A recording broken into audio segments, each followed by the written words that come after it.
entrepreneurs a lot of times don't know this, don't talk about it, but stress, maybe even, depression, things like that. At the time, I really didn't know what I was going through. So I've hired people for that. I will say it gets to a point where you can kind of seek too much information. And so I was just going through books, podcasts, what mentor or coach am I going to hire this week? It can be counterintuitive, especially if money's not really a hindrance. That can become problematic. How many books do you need to read before you know what to do? Imagine having direct access to someone who's navigated life's toughest terrains and come out stronger. Someone who's been there, done that, and can guide you with empathy, experience, and honesty. This isn't just advice. It's a lifeline, a strategy session, a chance to learn from my journey so you can accelerate yours. Without the ability to be self-aware and introspective, the ability for you to get to where you want to go, nearly impossible.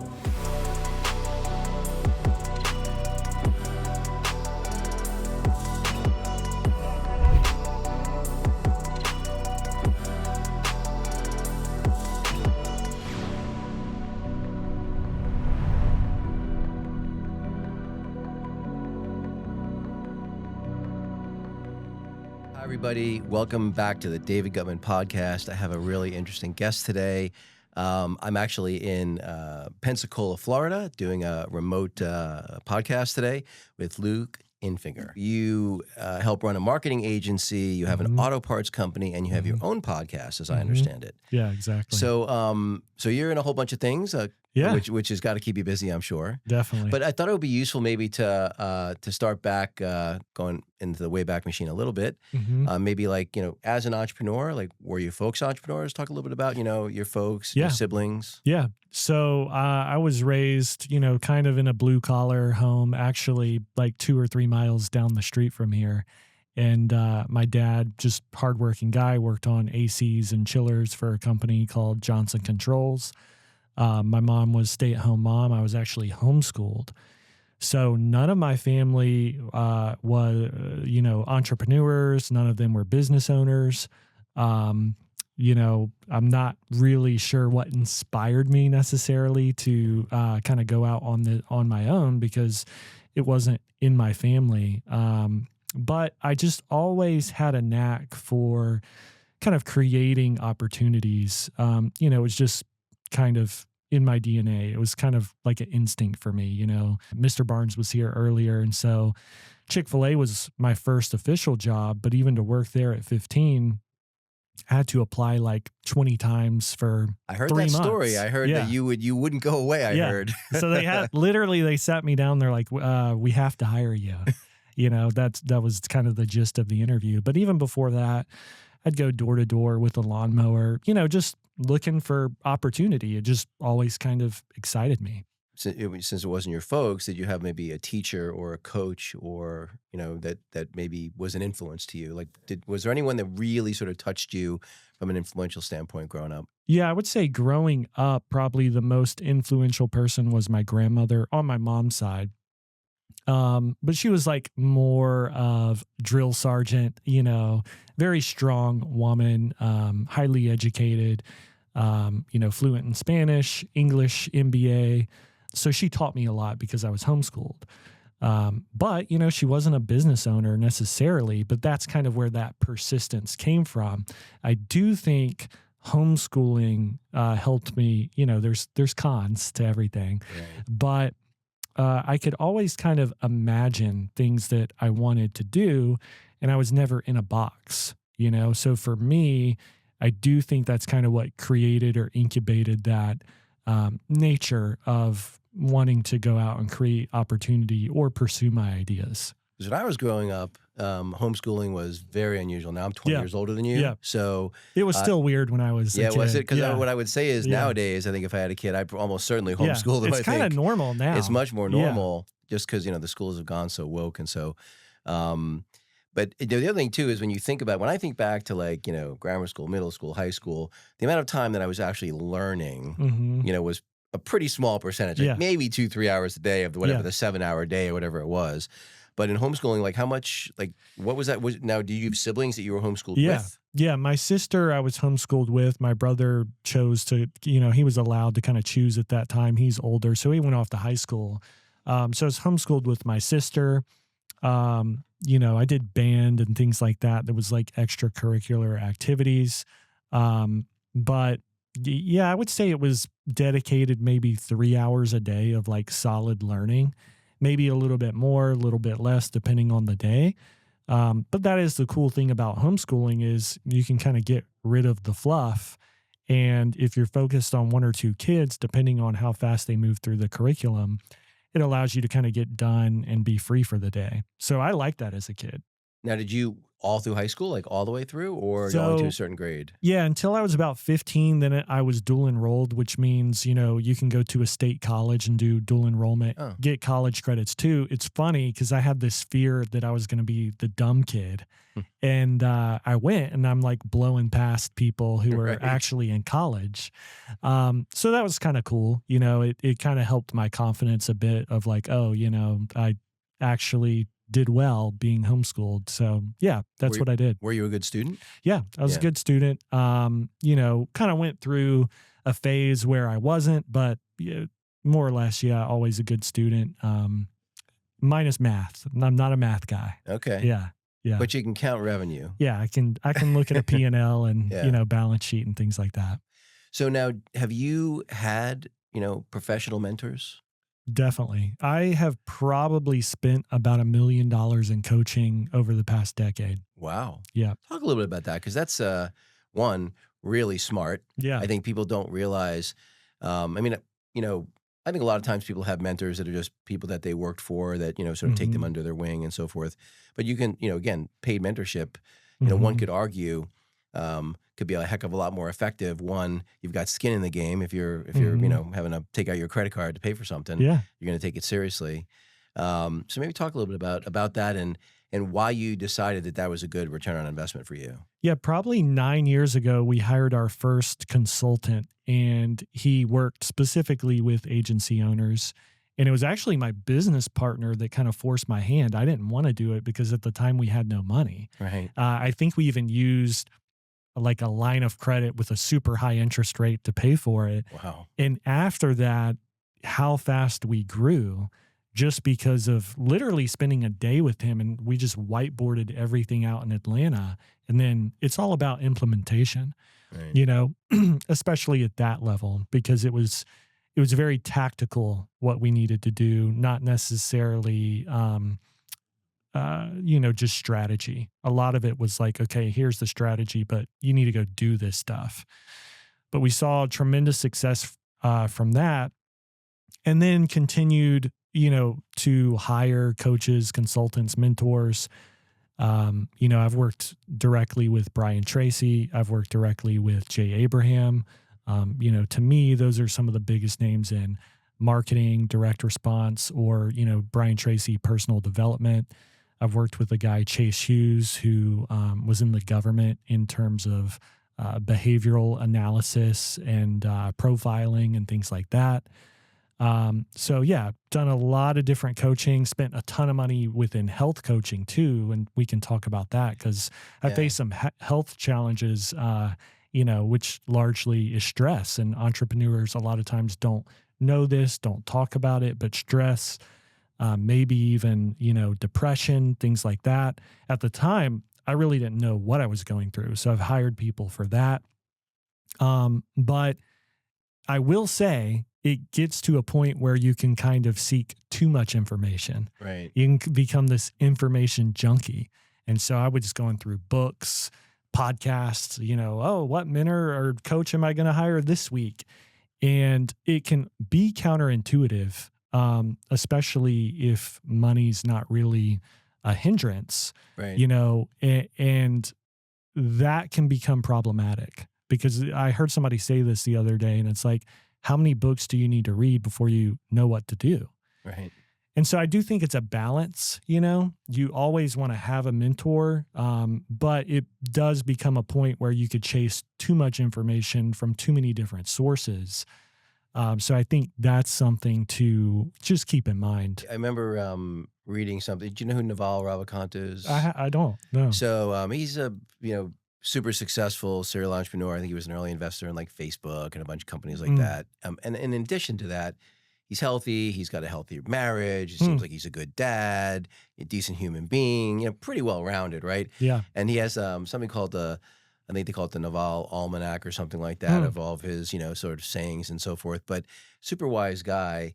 And I remember, him talking about, that you might be better served to read the same 50 books a bunch of times than keep reading 50 new books every year. Yeah. And I was like, I think there's a lot to be said for that.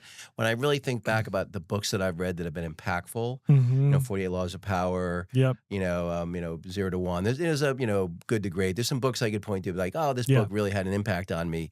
But it's just, they're few and far between. Like most of the books, I'm like, I could probably ChatGPT the book, into 1 or 2 pages and save myself, the 3 hours of reading it. Blinkist, GPT. Yeah. I mean, there's so many books out there now, and there's not a ton of good ones because they're filled with fluff to kind of meet the publisher's demands.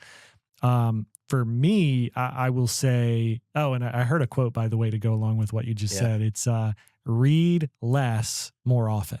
So less books more frequently. Because, I mean, like you can forget it. I even have notes on all the books I've read in Apple, but it's like, I can remember the 3 big things from the book, but, what about some of the other things that were really important, or the information can just hit you differently the next time you read it. But one of the best things I like to do is study dead people. I've always loved history. That is one subject, I really excelled in homeschooling. I would just like literally read the textbook for hours of history. Right. I was fascinated by these stories. But studying dead people, I mean, generals, coaches, the people who built America, forefathers, you'll learn more from them than most people on YouTube. We get caught up with all these influencers. I mean, I'm on YouTube. I'm playing the game too. Sure. But I think we can get caught up with people who can synthesize information and they have great personalities, but sometimes they haven't actually done all the things that dead people definitely have. Back then they didn't have any of the resources we had. They also had a lot less time. A lot less time. Yeah. People lived shorter. Life was much more challenging. So, some of the stories that have stuck out to me are biographies, J.W. Marriott. They're really fascinating, but, I just watched Patton, the movie, the other day. Great to study generals and really thinking 10 steps ahead. That's something that I got too comfortable with in business as we grew. It's like, oh, maybe I got through the hard stuff and now it'll always be great. Right. And that'll really bite you in a bad way. And so I've kind of been challenged, especially last year. What are the things that could go wrong? It's like Jack Welch at GE said, if there's a 3% chance something that could happen, you better plan for it. Because what if it does happen? Right. So generals, coaches, they were always able to kind of see into the future. Politicians, forefathers, just really good at being able to predict what could happen. Well, it's interesting because I think it's flipped. When I was growing up, learning was very challenging. I mean, you could either go to a bookstore like a Barnes & Noble and Borders when there was a Borders, or you'd go to the library and try to check out a book that there's only one copy of and it's checked out and you have to come back next week and maybe it'll come back torn or not. up and coffee stains. And so, learning, as opposed to now, the problem is flipped. Now it's like, well, there's an infinite amount of things you could read or listen to or whatever.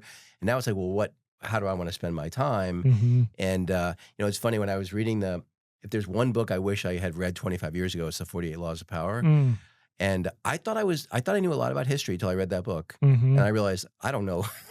I'm like the finance minister of Louis XIV. Yeah. I did not know anything about that guy. That book kind of screwed me up because it reminded me of just how twisted people are, Right. And I mean, that's a good one to read because, again, you can get in your own bubble and the real world, nature, people, it just works a different way. a lot of times than what our perception is. Well, I think people misunderstand that book. Like, it's not a how-to book; it's a how-to-avoid book. Yeah, you know, and it's sort of like, I think Nietzsche's really misunderstood, which is the reality is you need to understand power and power dynamics and why that matters and how that affects things. That doesn't, you know, and he wasn't a Nazi. Yeah, no, it's a great book. In it, again, it does give you insights into here's how people behave with power. And again, in terms of getting ahead, I think it's a great book to kind of plan for that. Talk a little bit about that. One of the things that I see in corporate leadership, and it doesn't matter whether it's a big corporation or earlier stage companies like the kind I run and the kind that you run, where, you know, what is it, the saying, you know, power corrupts and absolute, power corrupts absolutely. You know, the reality is that's not always the case. If the person who's the leader has a good moral compass, it doesn't have to be that way. You know, especially if that person is genuinely a servant leader. How do you think, you know, why do you think it's so prevalent that leadership is so often abuses their power? We see it in politics, of course, most dramatically, but you see it everywhere. I mean, I think it is somewhat human nature. To some degree, and especially if you're not, you know, continuing to examine yourself. You know, the unexamined life is not worth living. And so if you're stuck in delusion, if you're not analyzing, if you're not getting feedback, you know, all the way back from the Bible to, you know, the wisest man that ever lived became at the end, you know, it didn't end well, you know. It did not end well. So it can happen to anybody, but humility, I think, is a big piece of it. And I also think really nailing your value system and being that pillar that doesn't deviate. It can't be swayed, you know. Again, if you go back to the Bible and you look at people like Samson, or, you know, you look at people in history, you know, they can kind of sway with circumstances. But if you can really nail down your value system, and if you can stay humble, which has been really hard for me over the years of actually just having humility, the ego is pretty challenging at times. But, you know, greed, lust, jealousy, envy, you know, all of those things can be big drivers. And so if you're not constantly analyzing and getting feedback from people you trust, I really think it can happen to anybody. Yeah, I do think that I think people underestimate how much circumstances affect things. I always say that if you really want to understand someone's character, you need to understand how they behave when things go really, really well. Yeah. And when things go really, really badly. Yeah. You know, do they, when things go badly, do they own their piece of it? Are they trying to, you know, deflect blame? When things go well, do they get greedy? You know, are they generous with other people? Like it's because most everyone is decent when things are normal. Yeah. And I will say too, what are you chasing? You know, if you're chasing things that are more monetary based or short term, it can even be worse, where there can be bad people, but they're chasing a really good goal and a really good outcome. And so even their moral compass may kind of be messed up. I mean, you could love Trump or you could hate him, right? But he definitely has an outcome, and he just keeps moving towards the outcome. And, you know, half the country thinks it's great. Obviously, the other half thinks, you know, it's not so great. But you could say the same with JFK. I mean, morally, you know, if history's true, he was kind of a screwed up guy. Right. But he had a really great outcome that he was chasing.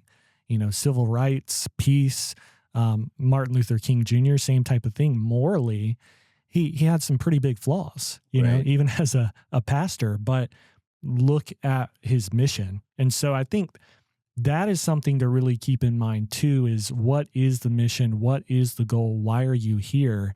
Because everybody's going to mess up. You know, I can sit here and talk about humility and values. I'm not perfect, but what am I actually moving towards? And is it going to help other people? Is it for the greater good?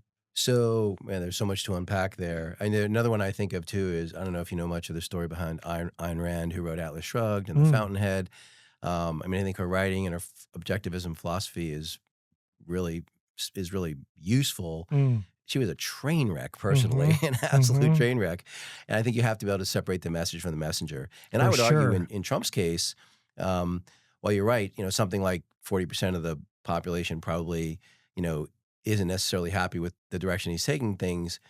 I think that that's going to change. Like, I do think that, when it's, oh, actually immigration is under control, and oh, actually, inflation is under control, and oh, actually, I think that will shift. It's only been a few weeks. Yeah. If you kind of maybe rolled back time to before modern media, I think there'd be a lot less just because media just blows it up so much. And I would argue that he is a unique personality that is probably, he might literally be the only person who could have, been able to, survive effectively 12 years of being called, the Antichrist. Yeah. And he must have rhino skin. I mean, that's a level of resilience that, you just don't see. Yeah. And that was what was necessary. And, morally, as a human being, you could be like, hey, not a great human being. Yeah. But if the outcome is, is better for humanity. Right. Yeah. And that's the perfect example of being somebody who's unshaken. While he may, get into spats, I really think it's more so his brand. Right.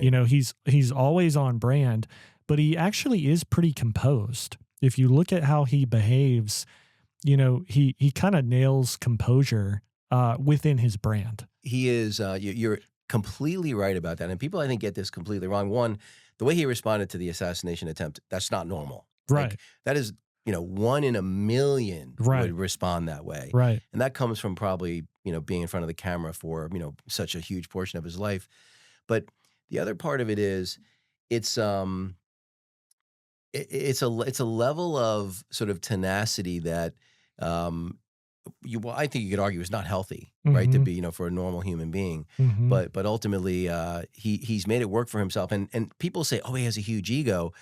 People who have a huge ego usually lash out, they yell, they pound the desk. You never see him do that. He's always under control. And I think people don't realize he uses his ego as a tool. Yeah, it doesn't control him; he controls it. Yeah, and he uses his persona to bully people. But it's like, I had a mentor once that told me, never lose your temper on purpose. It's okay to lose it. So never lose by accident. Like, it's okay to lose it on purpose, but don't lose it by accident. Yeah. And I think that's kind of what he does. Well, we could talk about that the whole podcast, but yes, that is huge for business owners, is learning how to act. Again, what's the outcome that you want to have happen, and what would be the most useful way to get there? Doesn't mean lie, cheat, steal. But, I'm pretty laid back. I don't have a, big personality, but sometimes I may have to act that way to drive to the outcome in the best way, And so I really think that's important. Some people, oh, that's not me. That's not who I am. It's kind of like the movie Hitch with Will Smith. And, the guy who hired him, and he said, I think you is a very loose concept right now. Because if the goal is to start dating and, get a wife, we need to really change some things of how you look, how you behave, how you're acting, etc. It's the same thing in business, negotiations, whatever. And it's just like, putting on a different character.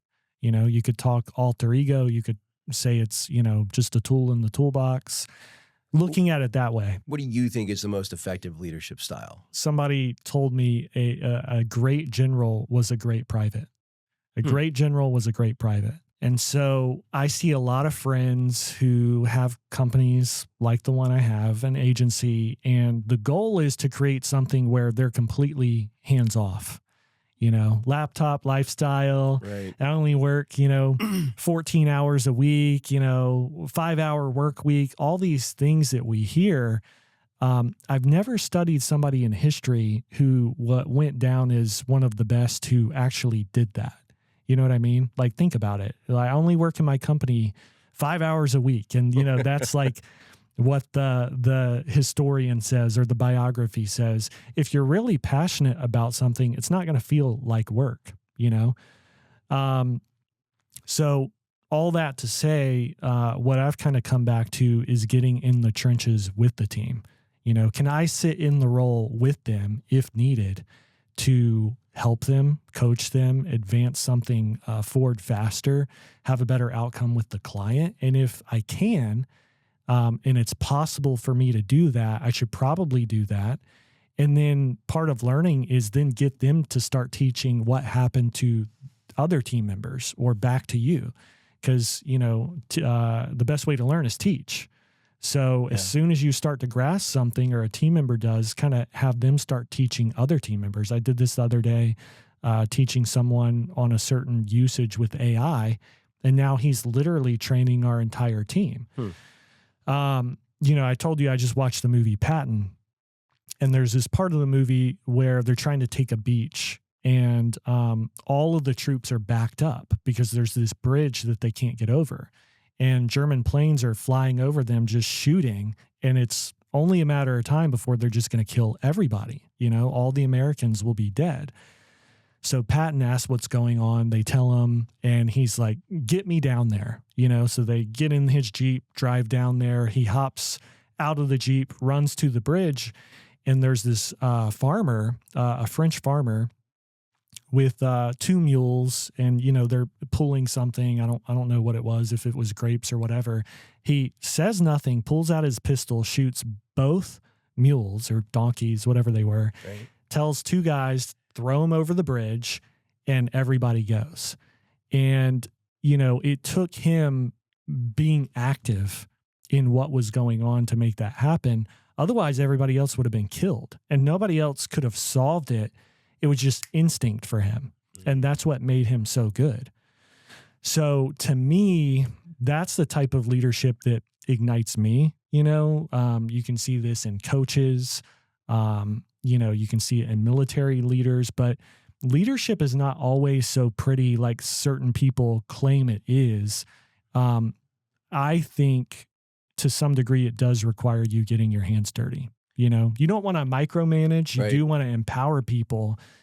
But for me, it's like, if I can jump in and help people, why not do it? I think it's really hard for people, especially in maybe if you're talking about, GE, IBM, Microsoft, giant companies, it's a little bit of a different thing. When you're in a smaller company, let's say under 500 employees and under, $200 million, something like that in revenue. It's hard to respect the CEO who doesn't get their hands dirty. I remember years ago, I ran a call center business, and we had like 7 different call centers, and they were all different systems. And whenever I would visit each call center a couple times a year. And the first thing I would do is the first hour I would go to a call center is I would take calls. I was terrible at it.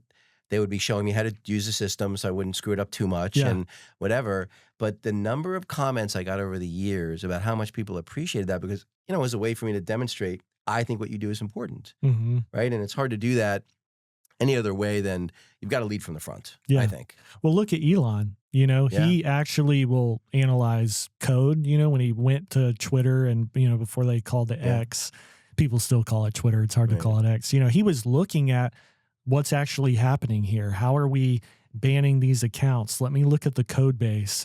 What about, the org chart, and we can make it more efficient here. Like he actually is much more active in he's the richest man in the world, on paper that we know of.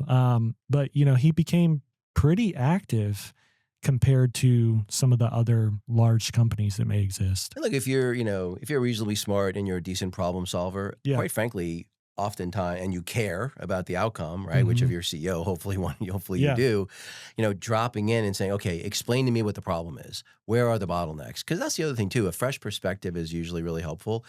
And, I know I was listening to Mark Andreessen's been talking a lot lately on X about, Elon's management style and why he's so effective. And that's what he does is he's like, he gets all the way down to the, to the engineers that are solving the problem, not the managers or the managers' managers. He's like, explain to me what's happening. We don't have enough compute power. Okay, great. Problem solved. You'll have more compute tomorrow. Exactly. Or whatever. And it's like, what's the next bottleneck? And that's what a good leader does. Is your job is to remove obstacles. Exactly. Yep. So talk a little bit about ego, humility, and blind spots. Well, you'll definitely probably have more blind spots the higher your ego is. Again, this is something that has been really hard for me. As you chase success and you can go buy the cars and the houses and the watches, it's kind of hard to manage at times, but it really goes back to your why, chasing a bigger goal, I think, because that can kind of humble you. If you built a $10 million company, but your goal is $1 billion, you're pretty far away, So constantly zooming out and maybe seeing yourself in the third person and setting bigger goals. Some of the biggest egos I know, they've arrived and they can't get any better. So I think that is something to continue to stay the student. And that can keep you humble, and knowing that, there's nothing extraordinary necessarily about me. I think normal people can do extraordinary things. But there's nothing that's really that much different in terms of you and I, right. In terms of what we could actually do. Right. Well, one thought that I always keep at the front of my mind is that, I always think it's really funny, almost humorous to me when people are proud of things they don't choose. Right. So it's like the whole idea of being like, my father's side of my family is Jewish, Jewish people are usually really proud of being Jewish. I'm like, you didn't choose to be Jewish. Yeah. Like, it's weird to me to feel proud of something you didn't choose. And one could argue, you didn't choose the DNA you were born to. You didn't choose your parents. You didn't choose the circumstances you were born to. And you didn't choose the randomness that affected you. So anyone born to you would be you and have accomplished exactly what you accomplished, and vice versa. So how fortunate that you were born to the DNA and the circumstances and the randomness that you were, that it turned out this way. And so feeling fortunate instead of feeling special. Yeah, exactly. And stay curious about other people. Again, this is something I struggled with. Even I've challenged myself to try and remember people's names, because it'll literally just go away. Yeah. So genuinely being curious of like, okay, what's that name mean? Or, just little things, but not using it as a tactic, actually caring, because that's another thing is people can just be so fake. But if you genuinely care about other people, or you're curious to know more about people or how things work, it can really keep you humble, because we're not going to know everything. Right. And we can always be learning. And, there's people who could be great at cleaning this office, and they could literally teach me things in what they do that I don't know. So, I think it really helps you in terms of having better relationships to be humble. Yeah, I think authenticity is super important. And I think that as a leader, you can't fake authenticity. In fact, it will backfire horribly if you try to fake authenticity. People will respect the person who is at least honest about not giving a crap about them than the person who fakes it. And obviously, I think the best solution is to actually care. Actually care. Yeah. And the other thing too that has sometimes created challenges when I'm not the CEO is I focus on the person first and the company second, because I actually believe that gets the best outcome for the company. Like, I genuinely do. Because I think about, like you said it yourself, it's like, how did I like being led and managed? Well, the boss who actually gave a crap about me, that person I would murder for. The one who just saw me as a cog in the machine and didn't care about me, like that person, I'm going to do what I need to do, and, then I'm out of there. Yeah. Yeah, that's interesting too. And when you talk about that and leadership, when I was in a job in New York, when I worked there, I literally hated the guy. When I left and started my own company, I could see what he was actually doing, and he was hard on everybody, but I learned a lot, and I think that's something to keep in mind too, just because, maybe for the listeners working for somebody, Right. or who have a leader, just because someone's being hard on you and maybe not being nice doesn't mean that they have a giant ego, doesn't mean that they don't understand you. Maybe it's just a season where you have to go through that to get to the other side. And I didn't always see that, you know? You can easily kind of pair up with somebody on the team and start talking crap about the leader. It's easy to do. Put yourself in the situation.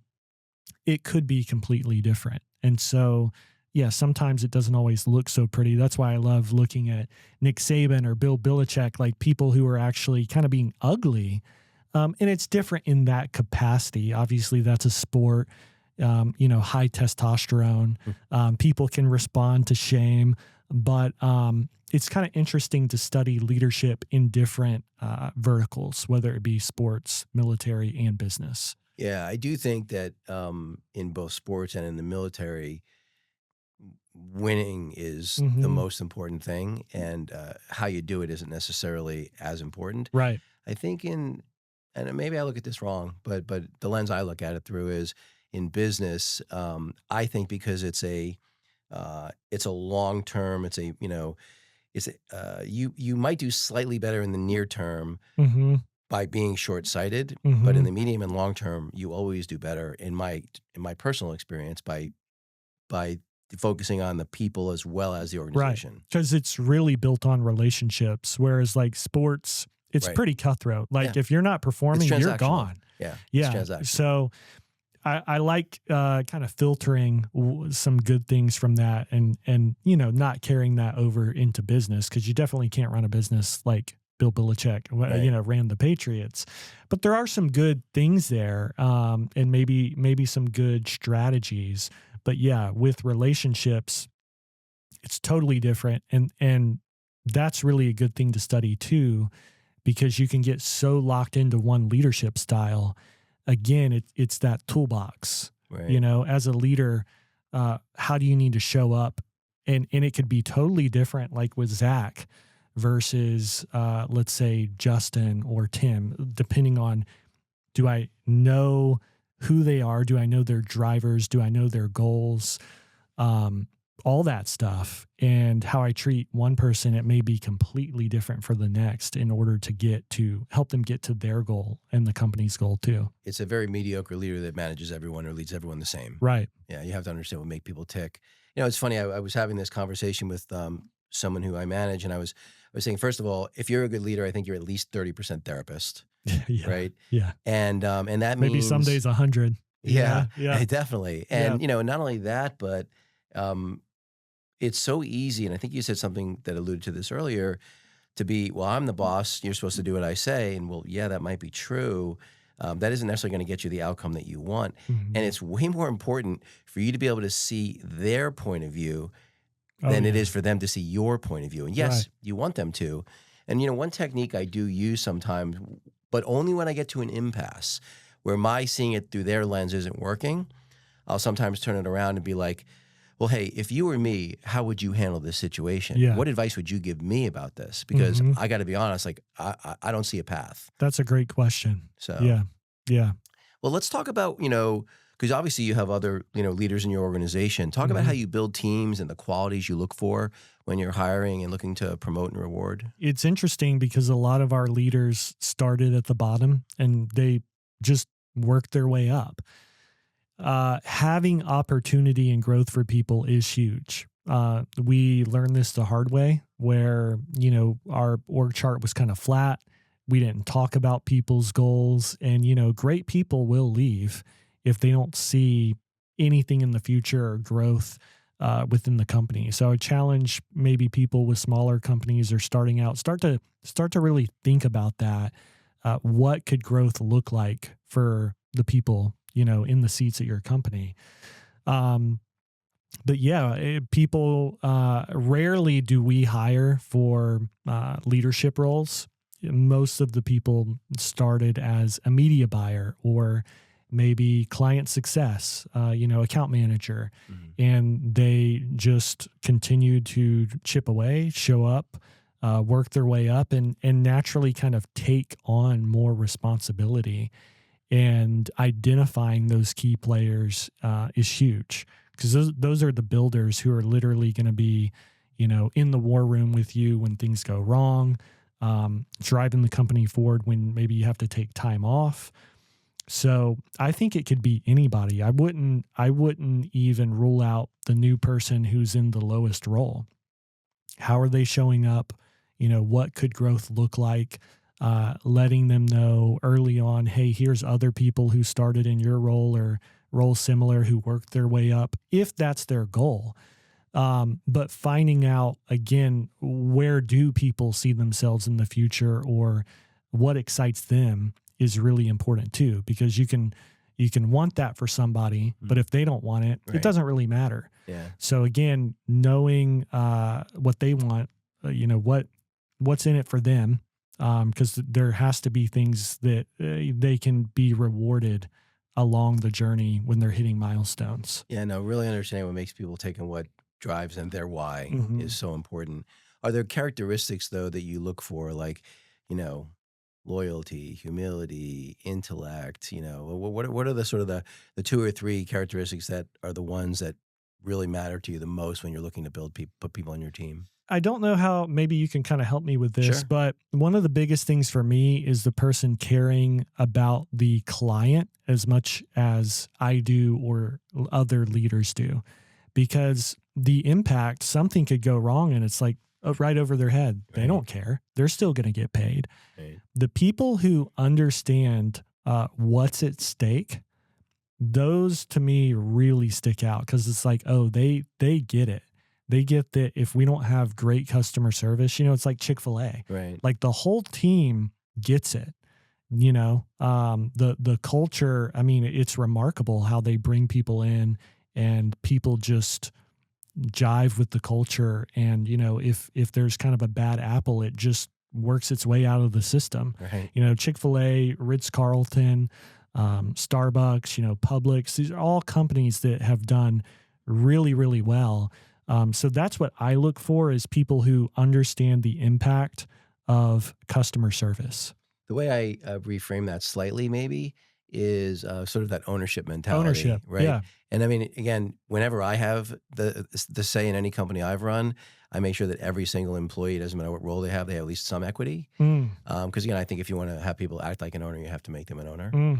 You can work it without that, but it's much easier to do it, because it's like when you're showing the other thing I tend to do is I'm very transparent about the financial performance of any company that I run to everybody. So here's how much revenue, here's how much profit. I don't hide any of it. And if they don't have an ownership percentage, like, oh, so you just showed us all how you're making more money.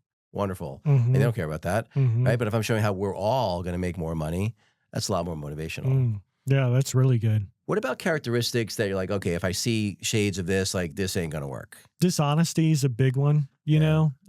People obviously can wear masks pretty easily in the interview process. And then, day one, it's like, you just wait a second, there's a congruence issue here.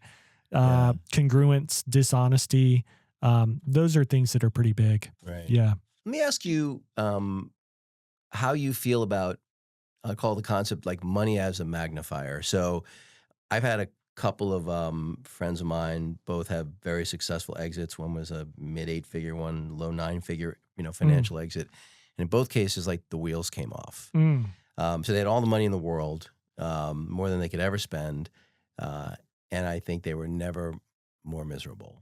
And my sense of it is that if you know how to be happy, money is really helpful. If you don't know how to be happy, and then in some way, I think the stat was something like 60% of all Olympic gold medalists seriously consider suicide within like 6 months after they win. Because like, this is what I've been doing since I was 3, and okay, I got this hunk of metal. What's your opinion about that? So for me, very similar. I've had friends who have exited, and it's interesting. Private equity, if we just look at that, that's pretty interesting too, because a lot of times the exit happens and then everybody hates their life afterwards in private equity. Actually, I don't mean to keep bringing up Chick-fil-A, but Dan Cathy, who I think is the current CEO or chairman, he said the moment an accountant starts to run a business, it loses its soul. And I've seen that with owners who have transacted. A lot of times you have to stay along. If you can just transact and be done, that's great. Very few people can do that. You always have, maybe you got to stay on for 3 years, 5 years. And everybody I've known has been pretty miserable. People have had to go to shrinks, therapists, and they really do have this crisis of like, they had this drive, and they knew why they were driving before, and now that's gone. Right. It's like, why am I here? Have a bunch of money. Truett Cathy had a book. I think it's Money Does It Matter, or Zach, do you know what it's called? Anyway, he talks about, and Warren Buffett is in the book because they're sending letters back and forth to each other. And if you look at both of those people, Warren and Truett, they gave most of their money away. I think Warren Buffett gave it, $30 billion away or something like that. And he plans upon his death to give most of his wealth away. Truett Cathy, very similar. These are guys who came up in the Great Depression. They have, like you're saying, billions and billions of dollars. And, what good can we do with it? And that book was pretty tough for me to read because at the time I'm like, sell the company, have a bunch of money. And I just don't see it go well a lot of times. I think it can. Right. Obviously, just because Warren gave away all of his money, he still has access to billions. He'll never need money. So it's really hard to know, I think, until you're there, but it definitely is a magnifier. When you have a lot of money, it just magnifies who you really are, Well, I think, one of the things that's surprising to me is when you think about the people that, especially when you see on social media, Twitter, X, whatever you want to call it, the Alex Hormozis, Andrew Tate, Jordan Peterson, even someone like a David Goggins. Yeah. Everything's about the grind, the grind, the grind. And I'm like, these are not balanced people. They're not normal at all. They're not normal, and they don't seem particularly happy. Right. Either. Right. It's like they're, if anything, he's sort of like an Andrew Tate. Understandably got looking over his shoulder. Very smart marketer. Very smart marketer, 100%. Yeah. And Alex Hormozi, it's like, to me, someone's like, hey, all you have to do is work 18 hours a day, and I'm like, well, then what's the point? Right. So talk maybe about having, because you're married, you have 2 children. Talk about maybe having balance and how you manage that and sort of manage your ambition and still allow yourselves to sort of try to be more balanced. Balance is huge. And really, for me, I learned more by having kids than anything else. That really taught me a lot. Obviously, being married did too, but once you have kids, it's really a whole different ballgame. Talk about, if you do it right, talk about being selfless, especially the mom. Like, she gives up years of her life to nurture this kid. But, you talk about a lot of big names that most people know. And I think a lot of that is marketing. It's really popular. What's the other guy's name? Is it Andy Elliott, Grant Cardone? These guys, it's all about grind, working. It's easy to say all that stuff on YouTube, but if you peel back the layers, what does that actually look like? Andrew Tate is probably sitting around driving his supercars, hanging out, not working a ton, but he's able to film a lot of content in a couple hours. It's the same thing with Hormozi. Yeah. He talks about the ability to just film a ton of content, and then people just see it everywhere, and then you syndicate it across channels. Right. So that strategy is not probably who these people are at their core. I would actually... That's a great point. Yeah. I think they're actually chilling probably more than anybody. Like, they figured it out. They exploited what people want and something that drives psychology. Right. But I don't think they're working 18-hour days. Yeah. I'd be surprised.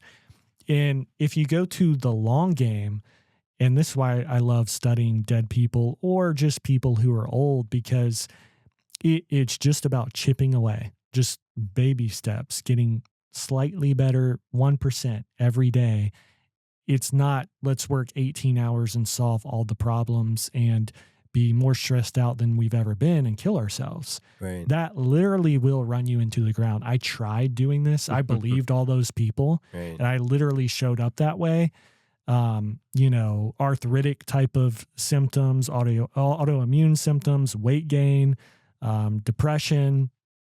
And, I had to hire a lot of people to help me get in a place where I could show up and be effective and have energy. I'll have to show you the house next door, like cold plunges, red light beds. I want to get into the saunas. biohacking stuff. I absolutely do, because it was funny when I was in business school for 2 years, Sunday through Thursday, I never slept more than 3 hours for 2 years. I was never more miserable. And I was still working out. I would work out sometimes from like midnight to 2 in the morning. So I was in shape, but I was absolutely miserable. And it, honestly, and it's funny you say that. When I had a daughter, I have a 24-year-old daughter, and I didn't learn how to be happy until I had her, because I'm like, okay, my responsibility is to teach her how to be happy. And how can I possibly do that if I'm not?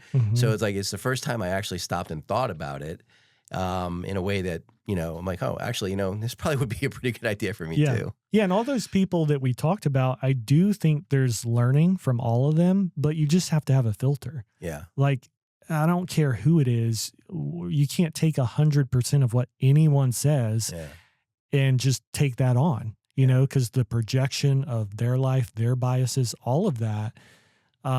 So yeah, I mean, that's really hard too. Like, how do you filter information? And like, some of it you just have to learn the hard way and like go out and try it and see if it works, and some of it is just simple reasoning, but yeah, like, I respect all those people in terms of marketers and what they've done, but I don't buy what they're saying. I think it's more of an act, and, it's working for them. They're building businesses, wealth, whatever. But I think it's important to kind of know that, like, that's not real life. Oh, that's actually a really interesting lens that I hadn't thought of. I kind of did just take it at face value. Like you said, just because I see them everywhere all the time, 24/7. I'm convinced that Elon Musk has either cloned himself, He probably either has. biologically or it's through AI or something like that. Yeah. Because just the tweets alone, I feel like that's a full-time job. The number of tweets I see from him in a 24-hour period. Let's talk, I know as we're coming to the end here, about kind of your experience at biohacking. I do this. I have a cold plunge, red light therapy, infrared sauna in my apartment. So I meditate every day with a Muse. So talk a little bit about that, and because it sounds like you did a little bit of a pivot there. Sure. Like, hey, I've got to take control of this. I like RFK Jr., he's talking about chronic illness and the statistics. I mean, a lot of people hate him, but I think there's a lot of good stuff there. And it's interesting because most of the people I talk to are starting, especially in their 20s, health problems start. You look at foods, sugar, high fructose corn syrup, all this stuff. And it's so easy to not take care of yourself. You tack on starting a business, you tack on getting married, you tack on having kids, believing everything, Cardone or Hermosi, tack on all that stuff. It's really hard to keep showing up and have energy. So for me, I mean, the best thing to do is probably eat whole foods and go walk on the beach and swim in the ocean and get sunlight. As a business owner, you can't always do that. So I kind of recreated that, actually worked with Gary Brecka, and he's a genius. And he walked me through a lot of the stuff that we have. But cold plunge, red light, PEMF, sauna, and then just getting the body moving, actually some type of workout. Some of it, again, it's trial and error. Some of it could be quackery. Some of it may just not work for me. But a really good routine for me is like a 30-minute workout, doing the sauna, and then ending with cold. So I'll do a cold plunge, straight to a cold shower. And that could be, 60 to 90 minutes. If I have enough time, a 90-minute session. And that alone, you tack on then eating clean foods. While I'm working, I don't like to eat like a heavy meal. It just slows me down. So like a salad, fruit, something light, I can kind of keep my energy up through the day. So that's a strategy that works for me, but you can get this stuff just by going into nature.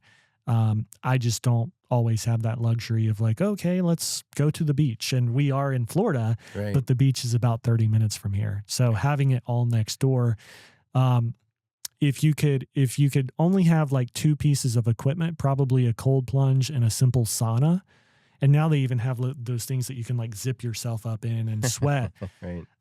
That's probably the most beneficial because you're getting significant blood flow. You're detoxing. You're getting the lymphatic system moving, getting the bad stuff out of your body. And then with the cold plunge, you're sending massive amounts of blood to all your organs really quickly, and burning fat too, you know, and they say it's like a kind of like a chemical addiction of doing a drug, the chemicals that are released and go to your brain with a cold plunge. That's why people do it when it's so miserable, because it's literally becoming like an addiction, the feeling, but can be good for you. How long do you usually do your plunge for? 3 minutes. 3 minutes, 50 degrees. Yeah. As I've gotten older, because I was a Division I wrestler back in college, and I was training 5 hours a day, 6 days a week, for 4 years. Wow. And I did competitive triathlons after that, and I overtrained, no doubt in my mind. Now I do the opposite. Like, what's the least amount of time I can get the best workout in? And I generally 30 to 40 minutes. I do this one workout where whenever I travel, I take a jump rope with me. Back in my wrestling days, I jump rope all the time. So I basically do 30 push-ups, jump rope for 5 minutes, 30 push-ups, jump rope for 5 minutes. So when I'm done, I've done 210 push-ups and I did 30 minutes of cardio. Wow. And 30 minutes, done, great workout. I can do it anywhere. And do you feel kind of more fatigued when you travel or fly? Definitely. Yeah. And obviously if there's big time zone challenges, like East to West Coast is brutal. Yeah. Especially going like Miami to like San Francisco or Miami to LA. It's like, oh, shoot me. Yeah. I can go to Europe in the same amount of time. Honestly, for me, as I've gotten a little bit older, I'm still young, 38, but traveling is the most challenging for me still. Not having my bed, pillow, all that stuff. It just, I don't know if flying on a plane too, but it's pretty tough. I never understand. Like I went to Kuala Lumpur for this Nomad Capitalist event at the end of September, and I only went for like 4 days. That took me like a month to recover from. Like I don't understand people that do like flights to Asia or places like that, 6-7 times a year. I'm like, it took me a month to fully recover from that trip. Yeah. Something that's helped me, especially going coast to coast, if you can find a sauna or, if you go to Vegas, a lot of the big hotels there have a spa. Literally when you get there or next morning, go sit in the sauna for an hour, straight to a cold shower. You'll bounce back pretty well. Really? Yeah. Huh. Yeah. I never tried that. Oh, give it a shot. Try it. So, you've got 3 kids. I want you to flash forward. 2 kids. Sorry, 2 kids. Sorry, 2 kids. Maybe a third soon. 7 and 1.5. Is that right? Yep, okay. That's right. So, flash forward 40 years. What would you want your kids to say about you? That I cared. That I really wanted to instill values in them. I think leaving a legacy is important. That could be a purpose, finances, things like that. My hopes is to kind of bring them up in the business. And I don't know if I'll keep doing what I'm doing or maybe I'll invest in businesses they have. Right. But there's something that's really attractive to me about kind of doing business as a family.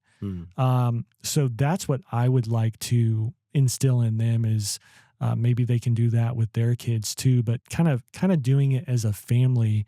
And I have a goal, by the time my son is 5, that anywhere I go, everybody goes. It's hard to do when kids are really small, but as they get older, I think it's doable. And so I would really like to do that. I think it's important to be together and kids to see how the real world works. To me, that's more important than them going off to college or something is having to have a real conversation with an adult. I see so many kids who they're bouncing off the walls and they cannot even hold a conversation with an adult. They're staring at a phone. Right. I really think that is going to be the most important thing, especially, it always has been, but especially as tech evolves, more people are going to crave real relationships more than ever before. So kind of instilling that in them is caring about people, wanting to have good relationships with people. I think that's going to be the most important thing. It was funny. The job I hated the most was working for my dad. Mm. And it was only because, like, being the boss's kid, it's like, even if you did something good, well, you're the boss's kid. You know what I mean? I feel like especially with a son, it might be a little bit easier. It just sound like it's different with genders, but I think it is a little bit different. It is. That as a man, you want to be able to do it on your own to some extent. And you want your family and your parents and your dad to support you, but if it's handed to you, it's hard to feel good about. I mean, when I was in college, it was the first time I met a bunch of people that came from a lot of money, $50, $100, $200 million families, back when that was a lot of money in the 80s. And I would say 80% of them were just broken. And the 20%, they've been working in the family business since they were 5, like working on the assembly line or whatever it was. And they almost had a chip on their shoulder that they wanted to, whatever they were given, they wanted to multiply it. And those are the ones that seem to be able to handle it well. Yeah. I mean, even to go back to Trump, like his kids, they're working, they're hard workers. They're great. They don't have drug problems. It doesn't seem like they're great with people. They're big on relationships, negotiation. To me, that's kind of inspiring, and it doesn't have to be on that level. Right. But to me, I hope that we're able to kind of do something like that as a family, make decisions as a family when it comes to business and finances. Truett Cathy did the same thing. Yeah. Well, so just as we wrap up, you seem like a lifelong learner for sure. I mean, all those mentorships and everything else. A couple of podcasts or a couple of books you might recommend to people? Yeah, I'm big on Brian Tracy right now. His book Goals is incredible. Eat That Frog is much smaller. I think that's maybe like 100 pages. That's really good. Podcast, I'm not really big into one right now. I've actually kind of jumped into some spiritual, religious type stuff, which has been interesting. But yeah, Brian Tracy, when it comes to sales, I really like Eli Wild. He was Tony Robbins', I think, most successful salesperson for a decade. He's great. Chase Hughes is great. If you look him up on YouTube, fascinating stuff about profiling people. He worked with the CIA and the government.